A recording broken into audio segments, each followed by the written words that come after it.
भारत की सड़कें एक धीमी गति वाली सार्वजनिक आपदा की चपेट में है। 2022 में 4.61 लाख से ज्यादा सड़क दुर्घटनाएं हुईं, जिनमें 1.68 लाख लोगों की जान गई और 4.43 लाख लोग घायल हुए। हम एक ऐसी त्रासदी देख रहे हैं जिसे रोका जा सकता है। इसका मतलब है कि हर दिन लगभग 460 मौतें होती हैं, जो कि अहमदाबाद से लंदन जाने वाली AI 171 जैसी 2 यात्री उड़ानों के रोज दुर्घटनाग्रस्त होने के बराबर है। फिर भी कोई गुस्सा या सुधार देखने को नहीं मिलता। ये केवल आंकड़े नहीं हैं, ये बर्बाद हुए परिवार, अनाथ हुए बच्चे और कभी न भर पाने वाला नुकसान है। फिर भी इस पर मिलने वाली प्रतिक्रिया चौंकाने वाली हद तक उदासीन है। ये संकट सिर्फ किताबी नहीं है, इसके चेहरे हैं, नाम हैं और दुख में डूबे परिवार हैं। क्षमता से ज्यादा भरी हुई वैन में कुचले गए स्कूली बच्चों से लेकर फौजा सिंह जैसे राष्ट्रीय नायक या साइरस मिस्त्री जैसे बड़े कारोबारी जो खराब हाईवे डिजाइन के कारण अपनी जान गंवा बैठे। ये खून खराबा किसी वर्ग, जाति या जगह को नहीं देखता। राजेश पायलट, साहिब सिंह वर्मा, गोपीनाथ मुंडे, जसपाल भट्टी कुछ ऐसे नाम हैं जिन्होंने सड़क दुर्घटना में अपनी जान गंवाई। गंभीर रूप से घायल होने वालों में ऋषभ पंत भी शामिल है। उनका शानदार क्रिकेट करियर शायद खत्म हो गया होता अगर वहां मौजूद लोगों ने उन्हें अस्पताल पहुंचाने में मदद न की होती। फिर भी देश इसे सिर्फ पृष्ठभूमि के शोर की तरह लेता है। कोई वॉर रूम नहीं है, कोई आपातकालीन फंड नहीं है और इस पर कोई प्राइम टाइम बहस नहीं होती, लेकिन होनी चाहिए, क्योंकि ये सिर्फ यातायात का मुद्दा नहीं है, ये शासन की विफलता है, एक सांस्कृतिक बीमारी है और एक राष्ट्रीय शर्म है।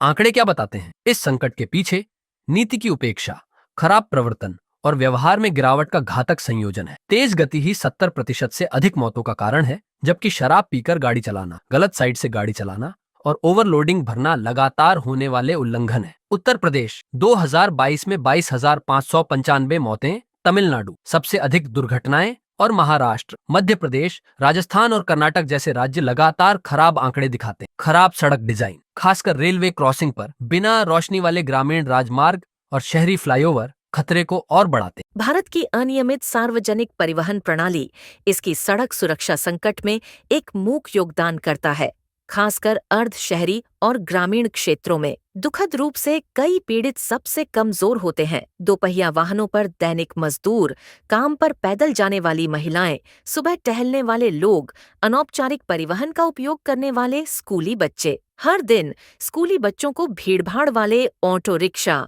मिनी बस, ट्रैक्टर ट्रॉली या संशोधित वैन में सामान की तरह ले जाया जाता है, सुरक्षा मानदंडों की थोड़ी भी परवाह किए बिना। अक्सर 10 से 15 बच्चों को उन वाहनों में भरा हुआ देखा जाता है जो उसकी आधी संख्या के लिए होते हैं और उन्हें कम उम्र या अप्रशिक्षित ड्राइवर चलाते हैं। पनवेल, महाराष्ट्र, स्कूल बस जलने की घटना में गंभीर रूप से घायल हुए 22 बच्चों को याद करें। कई टियर 2 और टियर 3 शहरों में निजी बसें बिना उचित परमिट या फिटनेस प्रमाण पत्र के अनियंत्रित रूप से चलती हैं, अक्सर क्षमता से अधिक संचालन करती हैं। इस बीच राज्य संचालित परिवहन बेड़े लगातार कम निवेश से ग्रस्त हैं, पुराने बसों का उपयोग करते हैं जिनमें खराब ब्रेक, घिसे हुए टायर और सुरक्षा बुनियादी ढांचे की कमी होती है। ड्राइवरों को शायद ही कभी आधुनिक रक्षात्मक ड्राइविंग तकनीकों या यात्री प्रबंधन में प्रशिक्षित किया जाता है और वे अक्सर ज्यादा काम, कम भुगतान होते हैं और यात्रा आधारित कमीशन से प्रोत्साहित होते हैं, जो तेजी से गाड़ी चलाने को बढ़ावा देते। आर्थिक नुकसान भी उतना ही चौंकाने वाला है।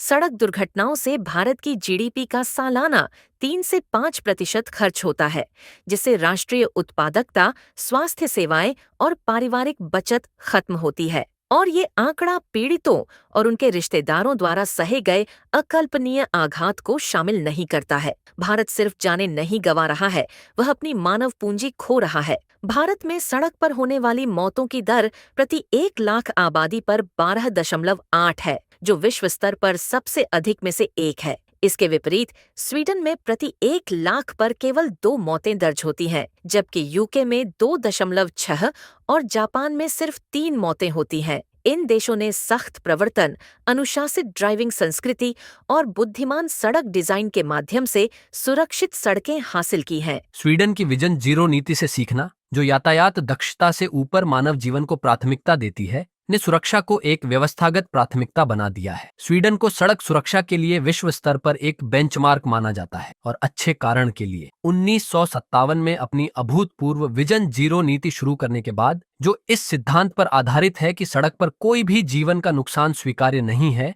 देश ने अपने यातायात इकोसिस्टम को मौलिक रूप से बदल दिया। पारंपरिक मॉडलों के विपरीत, जो केवल ड्राइवरों पर जिम्मेदारी डालते हैं, स्वीडन का दृष्टिकोण सड़क डिजाइन में मानव कमजोरी को एकीकृत करता है। क्रैश कुशन, रंबल स्ट्रिप, अलग साइकिल लेन और ऊंचे पैदल यात्री क्रॉसिंग ऐसी मानक सुविधाएं हैं जिनका उद्देश्य अपरिहार्य मानवीय त्रुटियों की गंभीरता को कम करना है। कानून प्रवर्तन सख्त और बुद्धिमान दोनों है। शराब पीने की सीमा को सख्ती से लागू किया जाता है और स्वचालित स्पीड कैमरे त्वरित जुर्माने और सार्वजनिक जवाबदेही की संस्कृति द्वारा समर्थित है। शायद सबसे महत्वपूर्ण बात यह है कि स्वीडन में लाइसेंस प्राप्त ड्राइवर बनना कोई मामूली बात नहीं है। इसके लिए 2 साल तक का संरचित प्रशिक्षण, विभिन्न ड्राइविंग स्थितियों में व्यावहारिक पाठ और कठोर लिखित और सड़क परीक्षण की आवश्यकता होती है। इसके परिणाम होते हैं कम दुर्घटनाएं, कम मौतें और जिम्मेदारी, सम्मान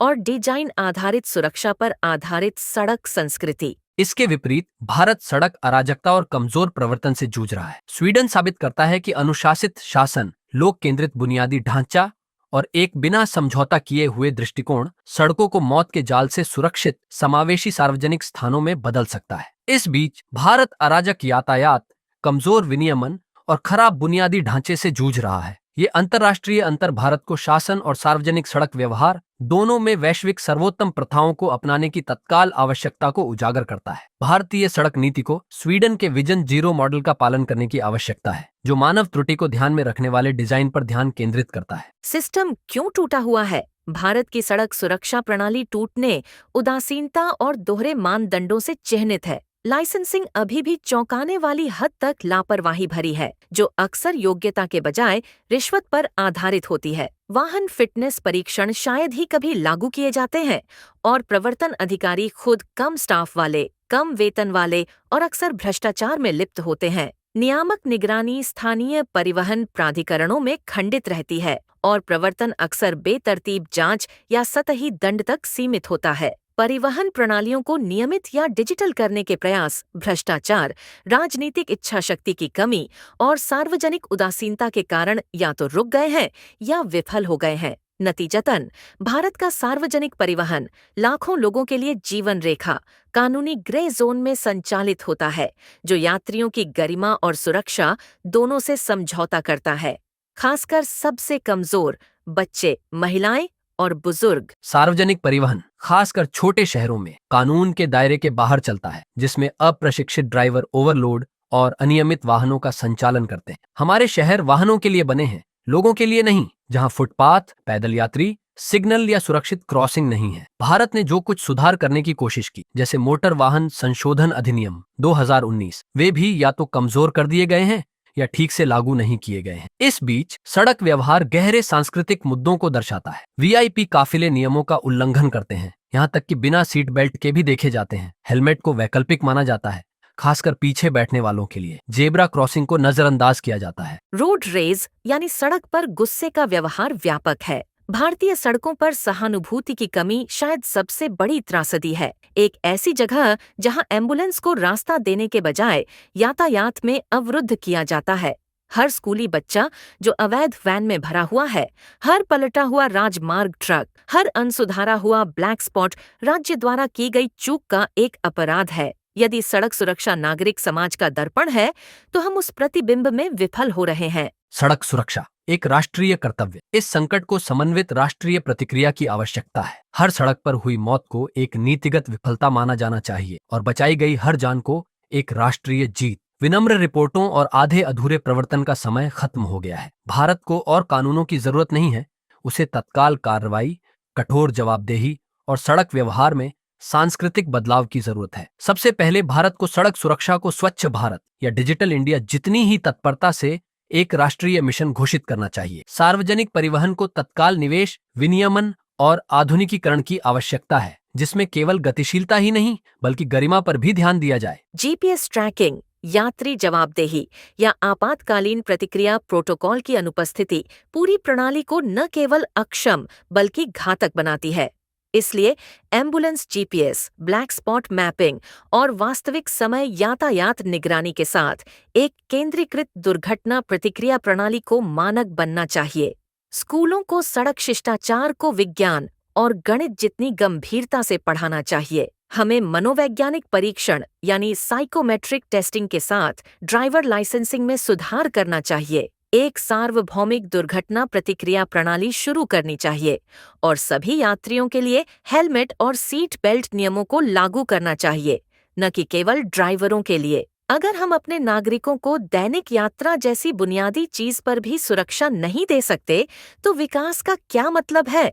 ये विकसित भारत की यात्रा को विफल कर देगा। सबसे महत्वपूर्ण बात यह है कि हमें एक सांस्कृतिक पुनर्गठन की आवश्यकता है, जहां यातायात नियमों का पालन करना आज्ञाकारिता नहीं बल्कि देशभक्ति के रूप में देखा जाए, जहां धीमा होना कमजोरी नहीं बल्कि ज्ञान है। फिर से भारत की सड़कें एक राष्ट्रीय आपातकाल हैं जो साफ दिखाई दे रही हैं। यदि हर 4 मिनट में सड़क दुर्घटना में कोई मर जाता है तो सालाना 1.68 लाख से अधिक जानें चली जाती है, जो दशकों में हमारे किसी भी युद्ध या प्राकृतिक आपदा से ज्यादा है। हमें सड़क पर हुई हर मौत को नीति की विफलता और टाली जा सकने वाली त्रासदी मानना चाहिए। घड़ी टिक टिक कर रही है। या तो हम हिम्मत और लगन से सड़कों पर भारतीयों को बचाएं, या हम भविष्य को एक एक दुर्घटना में दफनाते रहें। भारत ने बहुत लंबा इंतजार किया है। कार्रवाई का समय कल नहीं है, ये अभी है।